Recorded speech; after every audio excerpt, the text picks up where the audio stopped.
What if I told you there's a train pass in Japan that costs just $150 and unlocks 3 of the country's most iconic cities? Well, for the next 9 days, my girlfriend and I will use this pass to explore Osaka, travel through the historic heart of Hiroshima, and head all the way south to the vibrant streets of Fukuoka. We'll discover hidden neighborhoods, quiet villages, devour unbelievable food, and learn how to stretch this ticket even further than we thought possible.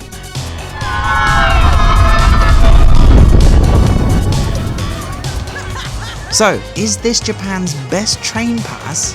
Let's find out together.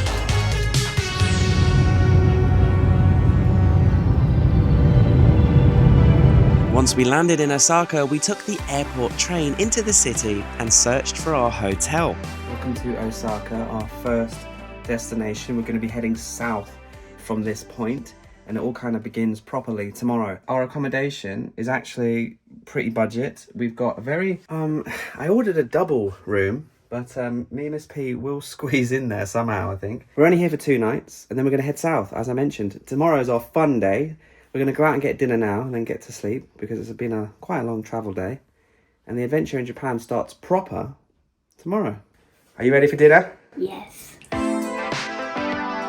Dinner on the first evening was very simple. We had some katsu curry noodles and a couple of cold beers.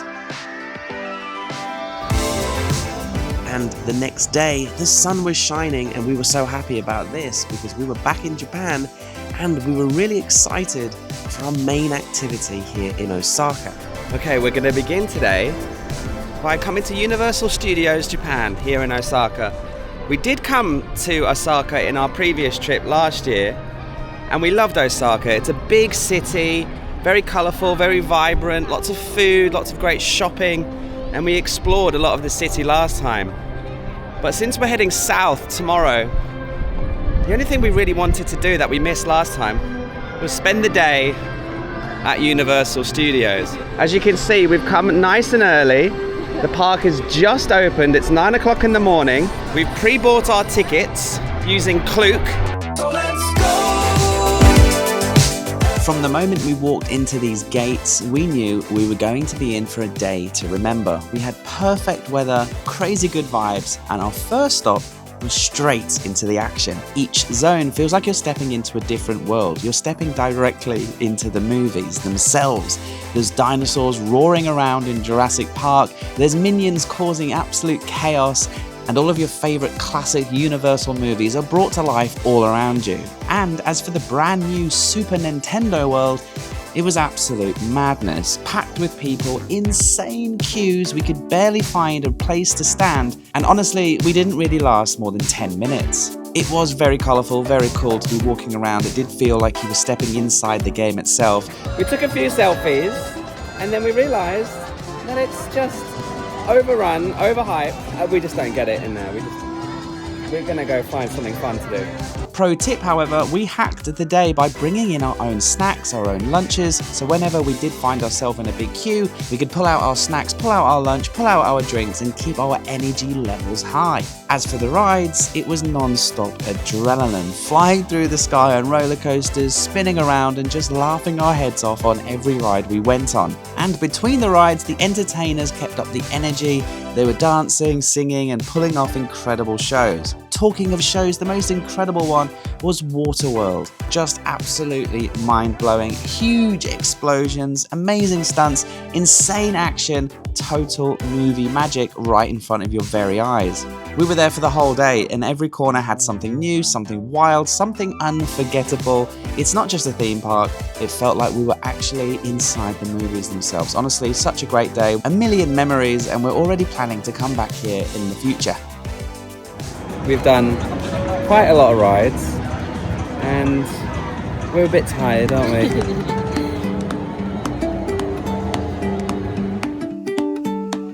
It had been a great few days here in Osaka, but we had our sights on exploring further south, so it was time to get a move on. Can we just take a moment to appreciate how beautiful Japan's subway stations are?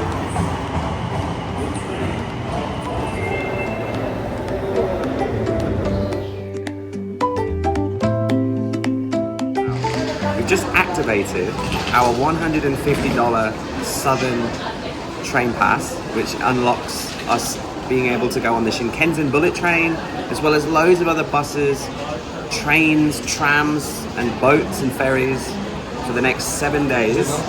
Now, we didn't really know how to activate it because we bought it on the Klook app, and we tried to use the machines here, but we didn't quite know how to do it. So we've just come to the travel service center here in Osaka Station, and they printed everything out for us. We've got our travel passes. We've now reserved some seats on the bullet train to Hiroshima, which leaves in 20 minutes. So let's grab some lunch, get on the platform, and head to Hiroshima. Using the bullet train in Japan is not only super efficient and comfortable, but at only $150 per person for a week of unlimited travel, it's also very budget friendly. Right, we've checked into our service department here in Hiroshima. When you're looking to book accommodation in Japan, the main two options are, hotels or hostels or these service apartment type things, and there is pros and cons. These service apartments are a lot bigger than hotel rooms. Hotel rooms seem to be very small and quite expensive, and these service apartments give you a lot more space. You get laundry, shower, a bathtub, a fridge, cooking stuff, a place to prepare your ready-made meals from 7-Eleven or something, and they're quite spacious in comparison. But with that comes the self-check-in, and it's so difficult. It's kind of like an episode of The Crystal Maze. You've got to get a code to get through the first door, and then there's an iPad, and then you have to upload photos and passports, and then you get an extra code, and then it's a whole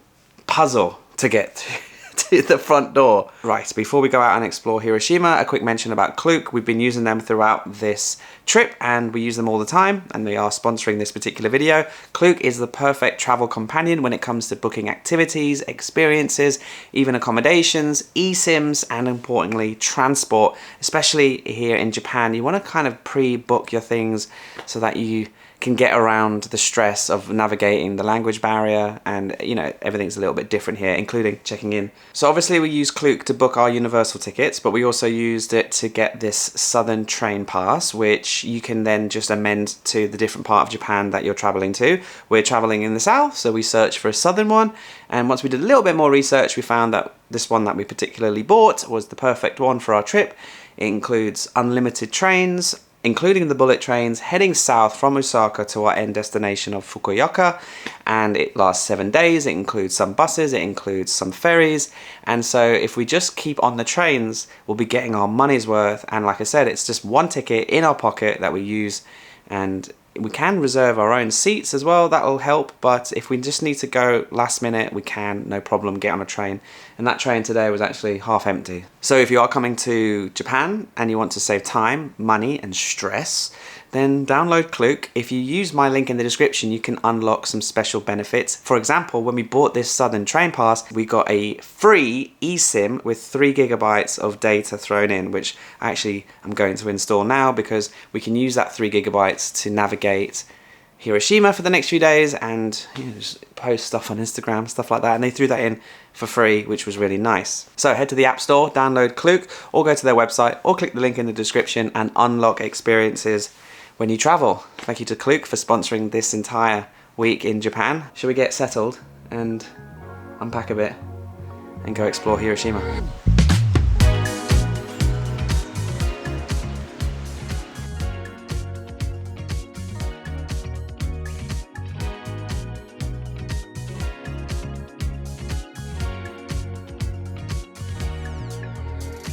So we saw something quite funny on Google Maps near where we're staying. Now, Japan's famous for vending machines, right? But have you ever seen a pizza vending machine?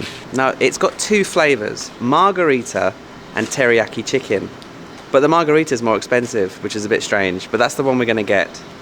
And apparently you just put your money in and then you wait, and this vending machine is going to cook a pizza.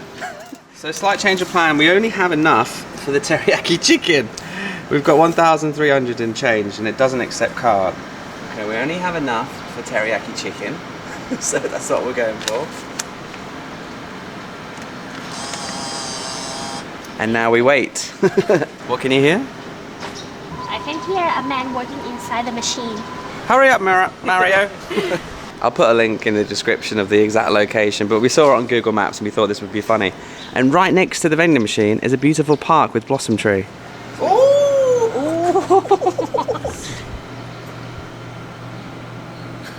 That doesn't look that bad. I mean, look at the crust. The crust looks pretty decent.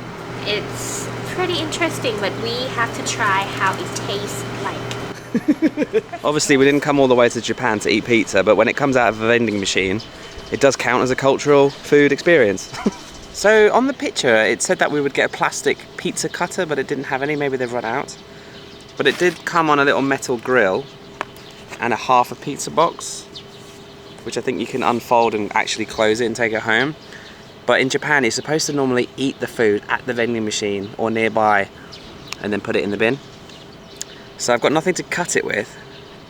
So I'm just gonna use my hands, so apologies. Okay, that'll do. Taste test of a vending machine pizza here in Japan. It's surprisingly really good. So the crust, which is always the base of any good pizza, is actually really nice. It's quite sweet, but it's hot, it's crispy, the dough is decent. I mean, look at the cook on it. I'm not really a big fan of teriyaki chicken and sweet corn, and there was a bit of sweet plum sauce on the top, but for a vending machine pizza, 10 out of 10. Enjoy your dinner. No. Just a snack. Okay, it's quite big, but we're gonna bite it here then. It's not bad, is it? No, it's surprisingly pretty good, but like, not sure about how I feel with, you know, chicken teriyaki and corn. Yeah, so that's just the topping, but the pizza itself is cooked really good. If we had 100 yen more in our wallet, we could have got the margarita. When you travel, it's all about, you know, jumping into the local culture and traditions, and some of the best ways to do that is with the food. And so here we are, vending machine pizza. Hello, mate. It was okay. Hiroshima had quickly become our favourite spot in Japan. Perfectly sized, fun to explore on foot, lots of things to see and do. One of which was visiting a local park because I had a few questions in mind for my girlfriend. Okay, I'm going to put you on the spot now. So I was just asking her, what's it like to travel with me? Shall I start with the cons? Okay. Well, like personally, I'm the person who quite like the structured plan, which means I like to plan ahead where we are going to be, what hotel. But honestly, when we travel together, I'm learning sometimes gotta go with the flow, which I do. But I still like to have plan just in case, like a backup plan. I would say that you're not, what's the terms called? McDonald's boys? You know, you're not picky on food. Like you can eat everything, and which I appreciate that I don't have to go to McDonald's every time. Right. You know what I mean? Okay. Is that a thing, is it? Yeah, I think it's a pro because sometimes you're afraid to try new food, but for you, you're not afraid. So I feel like you're pretty easy to try new food and eat everything in front of you, not just McDonald's. And good partner. One of the pros of travelling with Miss P, by the way, is she always seems to sniff out the best places to eat in every location we seem to visit. And just 5 minutes away from our hotel was this place. This restaurant is called Masato. It's a small restaurant run by this guy. This is Masato himself. He's the coolest, kindest Japanese dude you'll ever meet, and he has an insane passion for hospitality and attention to detail that all great chefs need.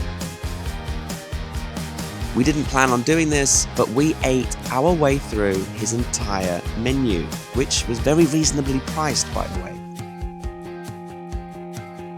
Every dish seemed to be made with incredible amounts of love, care and attention, and we sometimes just honestly couldn't find the words to describe his food. Every dish we simply put in our mouths left us speechless.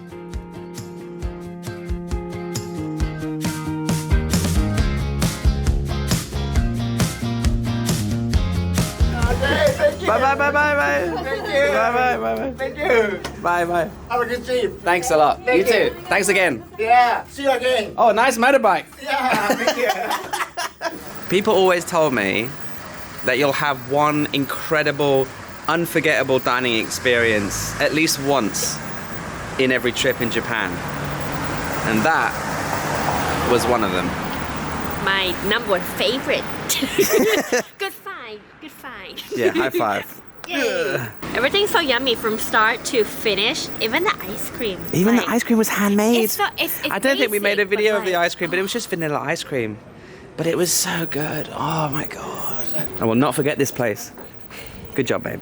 Good job, me. I found it.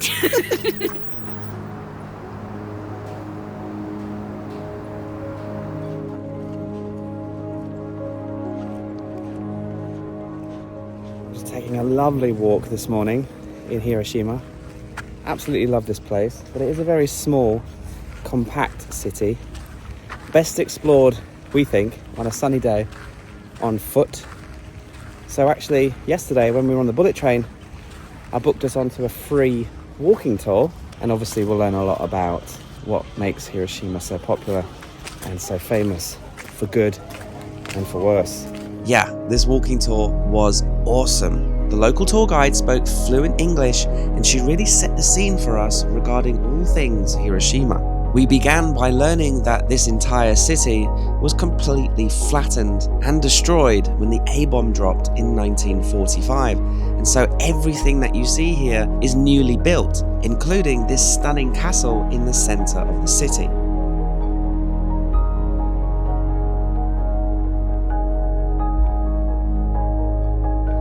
We don't have time to go into the castle during the free walking tour because that would obviously take half of the time.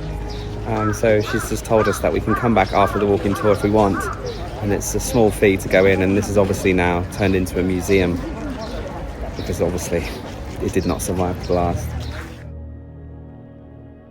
The tour lasted 2.5 hours and we saw and learnt so much. I'll leave a link in the description below so you can book yourselves on the tour. It's completely free and it's very rewarding. Honestly, you can't come to this amazing city and not learn about its extremely bleak history because it only makes Hiroshima more interesting, and honestly, we can't wait to come back, explore and learn even more. Okay, we've just finished the free walking tour. We did give her a nice tip of 4,000 yen because we thought it was really good. It was a couple of hours. We learnt a lot of history. We learnt a lot about the darker side to Hiroshima and some of the gruesome facts, which we won't go into, but it's well worth coming to do that tour. Anyway, it's now time for lunch. We're hungry now. No breakfast. And part of the tour was learning about okonomiyaki, which is a local dish here, which we're thinking we might go and have for lunch.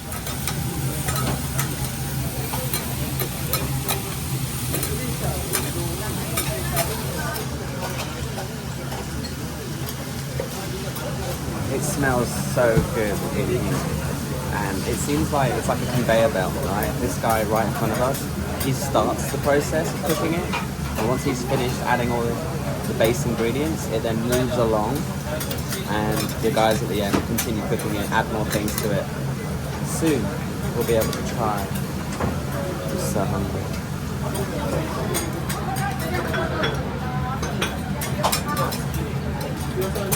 This is fun.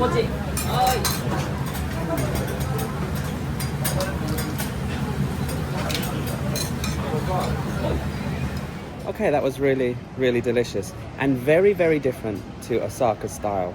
I think it's quite natural to try and compare which one's best, Osaka style or Hiroshima style, but they're both very different. In my personal opinion, Osaka style eats better.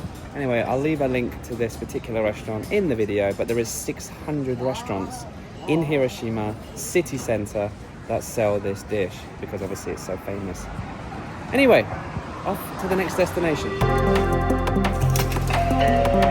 Luckily for us, we still have our train passes, which entitles us to travel on Hiroshima's local trains, so we jumped aboard and headed 45 minutes south to a very special place.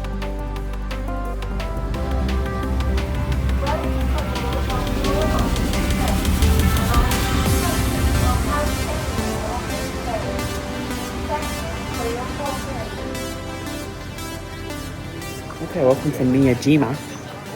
We've come here for one reason really, and that's to look upon the beautiful Doyle, one of Japan's most 3 scenic viewpoints.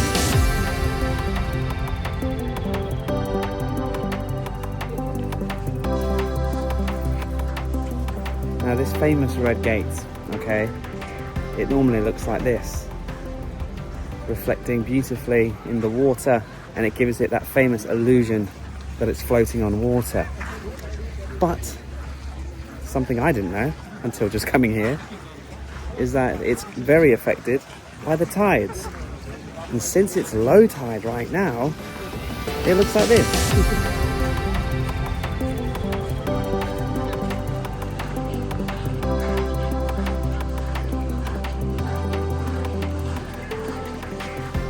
You can get right up to it. That's made out of wood. It really is. Quite magnificent. The trees they must have found here to build these. Structure is very big. It's very impressive. And how unique that we can actually walk through it. At least now we can walk right up to it and find our own little spot.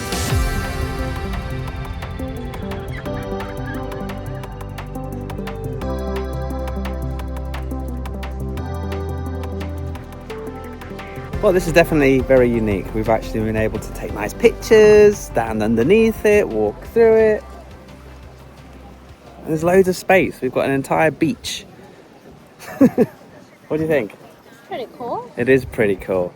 And then ever so often the sun comes behind the clouds and it really illuminates beautifully in the sunlight. The flashes of gold sparkle in the sun. It's gorgeous. Just like right now. Miyajima is very touristy, guys, and it's packed, but we still really enjoyed our time here.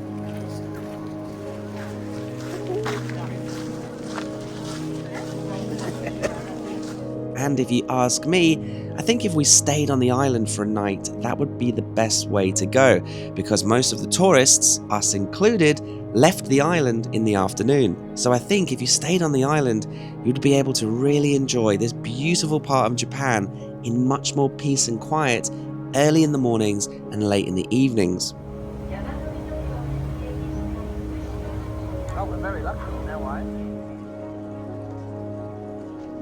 After another delicious dinner at Masato's restaurant, the next day it was sadly time to leave Hiroshima and head further south.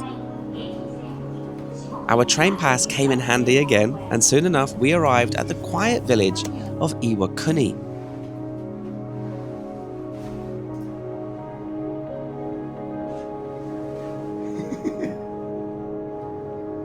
If I cannot stop this, you need to stop it, okay?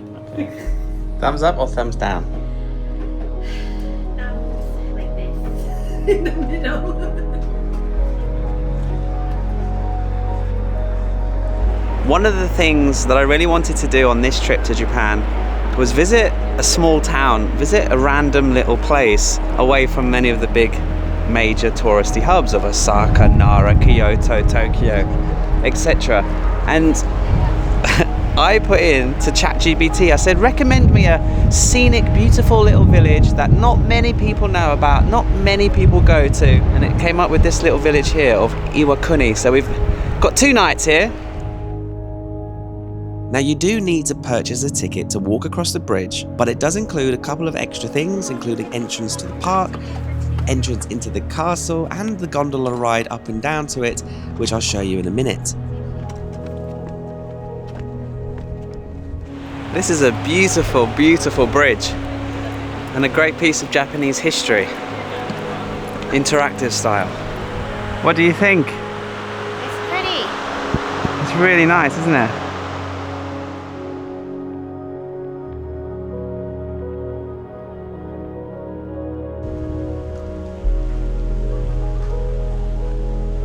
Very, very pretty.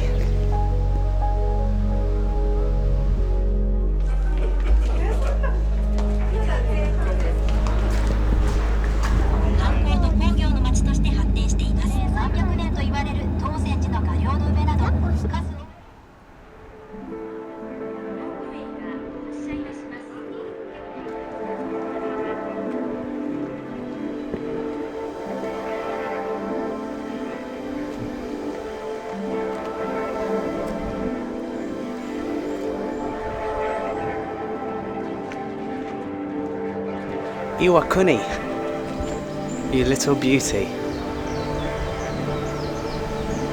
It is so beautiful up here. Amazing views, the blossom trees in full bloom, and the castle lit up in this beautiful sunny day. And then, just when you think it can't get more tranquil and peaceful, you keep seeing signs saying, beware of the pit vipers. I really hope I don't get bitten by a deadly poisonous snake today. Are you glad we came here now? Yes. We were a bit unsure when we first got here yesterday. We thought the town was a bit strange because where we're staying, it's just a bit odd. And we thought, what are we doing here? But today, it's gorgeous. We've really seen the beauty of this place, haven't we? I mean, it's not a big city, so... Small. Yeah. Look at that. Gorgeous. Now, we've seen loads of these Japanese castles during our trips to Japan, but we've never actually gone inside one. We found Japanese weapons, suits of armor. It was so cool, and the whole vibe inside and the views of the village from the top were truly epic.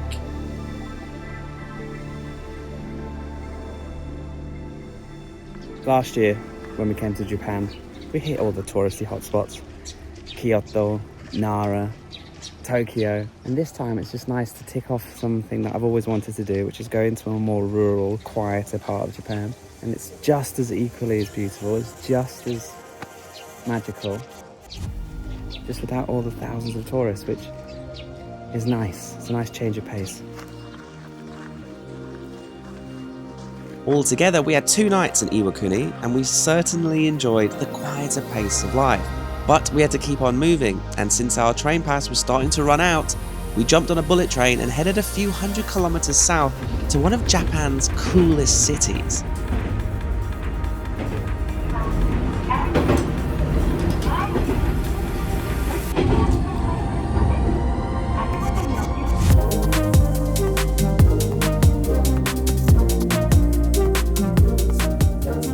Fukuoka is home to a few million people and is home to great shopping, cool sights and sounds, and lots of delicious food.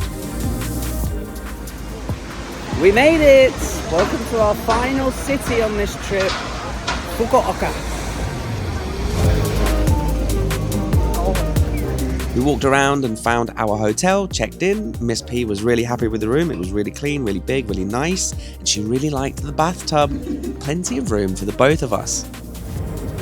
Now, we were really keen to explore this city, but our train pass was running out. In fact, the next day, it was no longer valid, so we jumped on a local train to use it as much as we could, and there was a really beautiful scenic place on Google Maps I'd seen that I wanted to visit not too far away. We heard this was very, very big and very, very beautiful, and coming all this way, you can see that it is it's beautiful.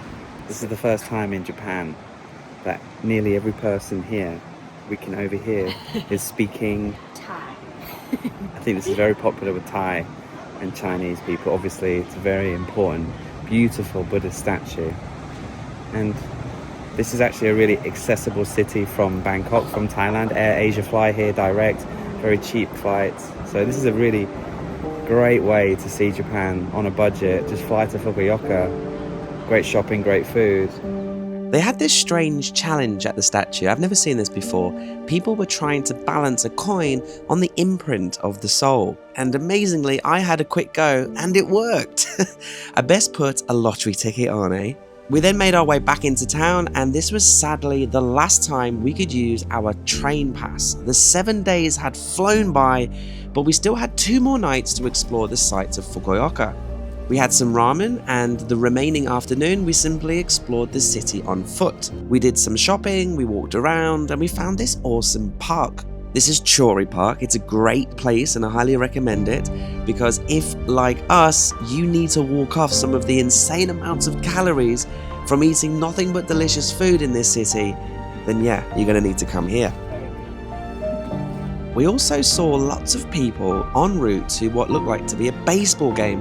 I quickly checked Google Maps and saw that there was a nearby stadium only 15 minutes away. I had a quick look on the Klook app and saw that there was actually tickets still available for a good price, so me and Miss P just thought, why not?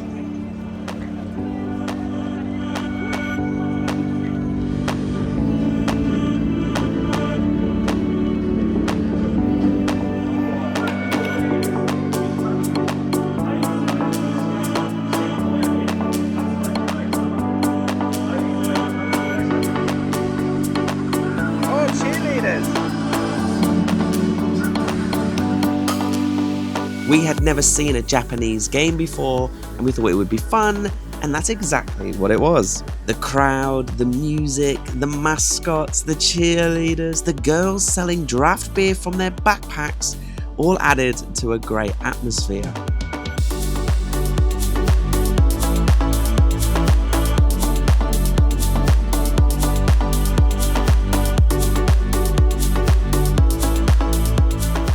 As for the game, well, the less we talk about that, the better. Let's just say baseball is the equivalent to watching paint dry.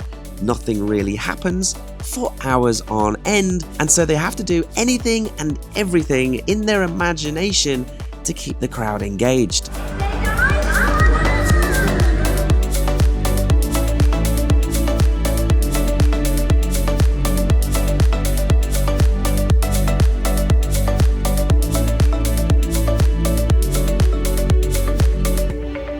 That being said, 3.5 hours later, we could safely say we enjoyed the experience, and I do recommend it if you're in the city.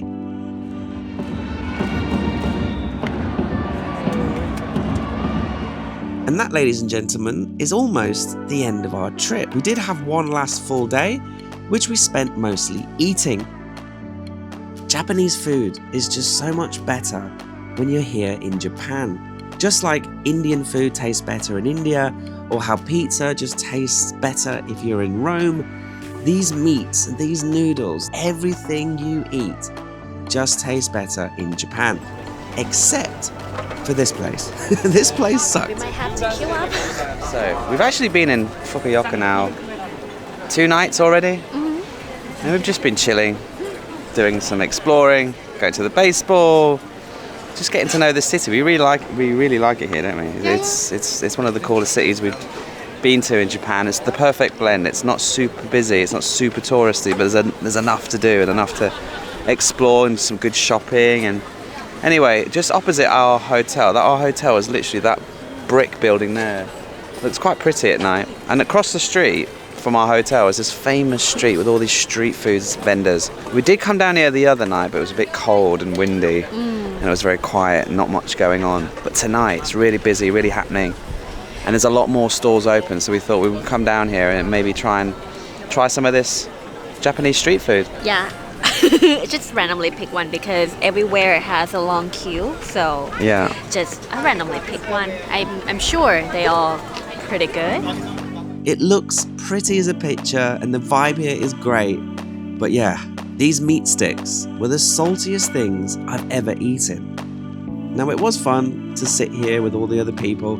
It felt like we were sitting in a painting. The vibes were 10 out of 10, but the food was 1 out of 10.